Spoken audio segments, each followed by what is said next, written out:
स्कंद पुराण यहां तक कहती है कि इस कथा के चरित्र को जो श्रवण कर लेता है उसको 26 एकादशी करना भी नहीं पड़ती। इस एकादशी की केवल ये कथा सुनकर ही वो तर जाता है। बहुत ध्यान से सुनना इसको, कथा तो बड़े भाव से सुन लो इसको, है?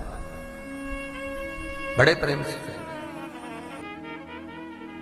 इसलिए सारी एकादशियों में निर्जला एकादशी की महत्वता शास्त्र प्रमाण करता है महाराज। निर्जला एकादशी का उद्यापन जो करा जाता है, उसका उद्यापन और प्रदोष का जो उद्यापन करा जाता है, इन दोनों का क्रम लगभग एक जैसा ही। तो निर्जला पहुंचे है, और निर्जला ने जाकर भगवान नारायण से निवेदन करा। भगवान विष्णु ने पूछा, क्या बात है निर्जला, आज तुम खेलती हुई यहां पर आकर खड़ी हो गई, क्या हुआ, क्या है?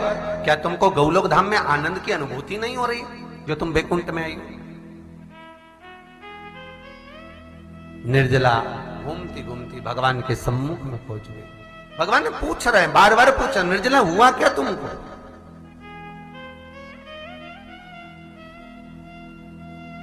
ए निर्जला, ए एकादशी, हुआ क्या है तुमको? क्या कारण है तुम्हारे यहां आने का, बैकुंठ पहुंचने का?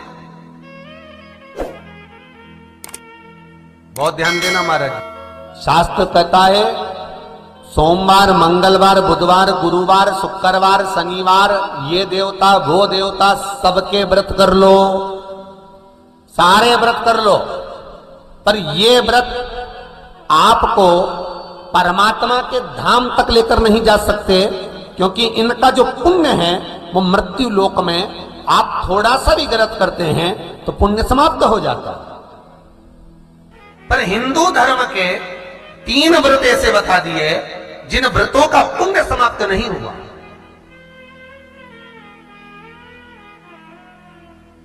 हिंदू धर्म के 3 व्रत ऐसे हो गए जिनका पुण्य समाप्त नहीं हुआ महाराज, जिनका पुण्य प्रबलता में बढ़ता गया।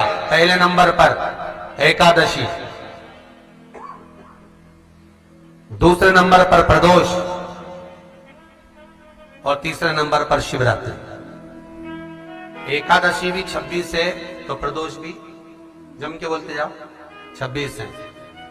शिवरात्रि केवल 12, केवल 12, और अगर अधिक मास की पड़ जावे तो ये 13, पर अधिक की आय तो 13 है।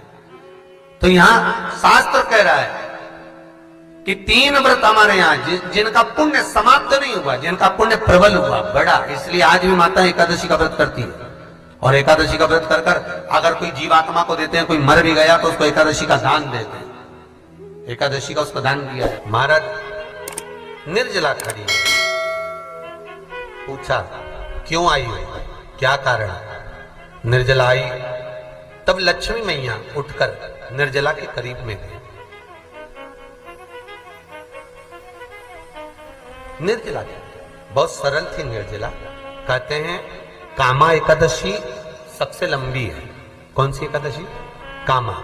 फिर मोक्षदा उससे नीची है महाराज। और निर्जला जो है बिल्कुल छोटा स्वरूप है। निर्जला का मतलब देखा जाए तो केवल 2 चोटी करी हुई है।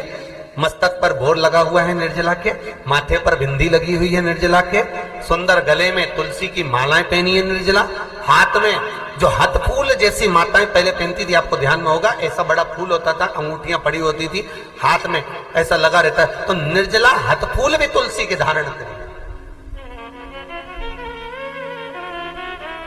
बड़ा सुंदर स्वरूप है माता निर्जला का महाराज। छोटी है तो माता लक्ष्मी उनके पास में गई और निर्जला से जाकर पूछा, निर्जला तेरे आने का कारण क्या है, तू बता। नारायण आपसे पूछ रहे हैं कि क्यों आई हो, किस लिए आई हो, क्या है तुम्हारे आने का कारण? निर्जला ने कहा, मेरी विनती केवल इतनी सी है मां, कि मैं ये चाहती हूं कि मैं जीव के प्राण छूटने के बाद उसके प्राणों को जिस समय मैं लेकर जीवात्मा के प्राणों को परमात्मा तक भेजूं, बैकुंठ तक भेजूं, गौलोक धाम तक भेजूं, उस बीच में मुझे ले जाते समय कई नरक भी बीच में पड़ेंगे, कई स्थान ऐसे बैतरणी आदि के स्थान बीच में आएंगे, तो वो स्थान में मुझे रोका ना जाए। मैं सीधे भगवान के धाम पहुंच जाऊं। ऐसी कृपा, ऐसी दया। जितनी भी माताएं एकादशी का व्रत करती, बहुत ध्यान से सुनना आज की कथा को। शायद जिंदगी में मिली ना मिली, पर यह कथा का रिश्ता तो बहुत ध्यान से सुनना। स्कंद पुराण यहां तक कहती है कि इस कथा के चरित्र को जो श्रवण कर लेता है उसको 26 एकादशी करना भी नहीं पड़ती। इस एकादशी की केवल ये कथा सुनकर ही वो तर जाता है। बहुत ध्यान से सुनना इसको, कथा को। सबसे पहला नियम एकादशी व्रत का, सबसे पहला नियम है कि आप जिस दिन व्रत करो उसके एक दिन पहले भक्ति का संचार इस हृदय में करो। भक्ति का संचार इस हृदय में कर लीजिए। जिस दिन आप व्रत करो, जैसे एकादशी का व्रत कर रहे हो तो दशमी के दिन शाम का समय जब आवे, रात्रि जब होने लगे, शाम का समय आवे और रात्रि का आप जब भोजन ग्रहण करो तो उस भोजन में कोई ऐसा पदार्थ ग्रहण मत करिए जिस पदार्थ के कारण आपकी एकादशी बिगड़ जाए। कोई बेकार भोजन में ग्रहण नहीं करना, श्रेष्ठ भोजन ग्रहण करिए दशमी। और एकादशी का दूसरा नियम बहुत ध्यान से सुनिएगा। जिस दिन आपकी एकादशी का व्रत हो उस दिन प्रयास करिएगा कि अपने हाथ से किसी भी वृक्ष की कोई पत्ती टूटे ना। अपने हाथ से किसी भी वृक्ष की, पौधे की, किसी भी वृक्ष की पत्ती अपने हाथ से ना टूटे। बहुत ध्यान दीजिएगा महाराज। एकादशी का ये दूसरा नियम है कि अपने हाथ से किसी पौधे की, किसी वृक्ष की, किसी डाली की कोई पत्ती टूटे ना, कोई पत्ती ना टूटे, इसका प्रयास करिए।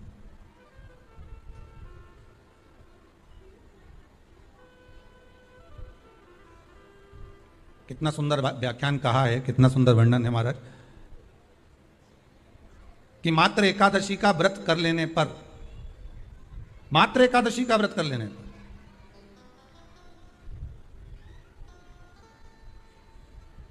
जो पूर्व में किया गया हमारा पाप कर्म है, हमने किसी जीव की हत्या करी है, हमने किसी को कष्ट प्रदान करा है, हमने किसी को अपशब्द कहा है, हमने किसी को ताने दिए, हमने किसी को आड़ा टेढ़ा कहा है, हमने किसी को गालियां दे दी है, मात्र एकादशी का व्रत ही कर लेने पर ये सारे जो दोष हैं वो समाप्त हो जाते हैं।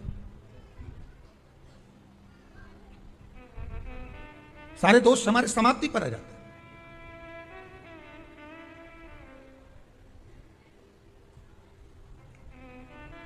अब एक विचार करिएगा थोड़ा सा अपने मन में, अपने चित्त में, अपनी वृत्ति में एक बात उतारिएगा।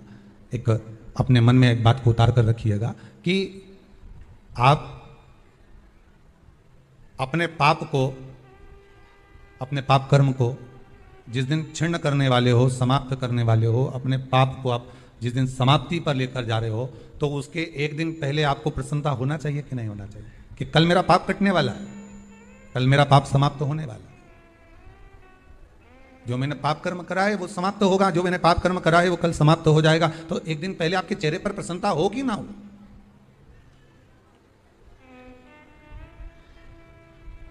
और चेहरे पर वो प्रसन्नता आपके आना चाहिए कि कल मेरा एकादशी का व्रत है, आज दशमी है, कल एकादशी का व्रत है, तो कल मेरी जब एकादशी का व्रत रहेगा तो मेरा ना जाने कितना कितना पाप, कितना कितना असत्य, कितना कितना झूठ, कितना कितना प्रपंच वो समाप्त हो जाएगा। इसमें मुझे प्रसन्नता हो, इसमें मुझे आनंद था।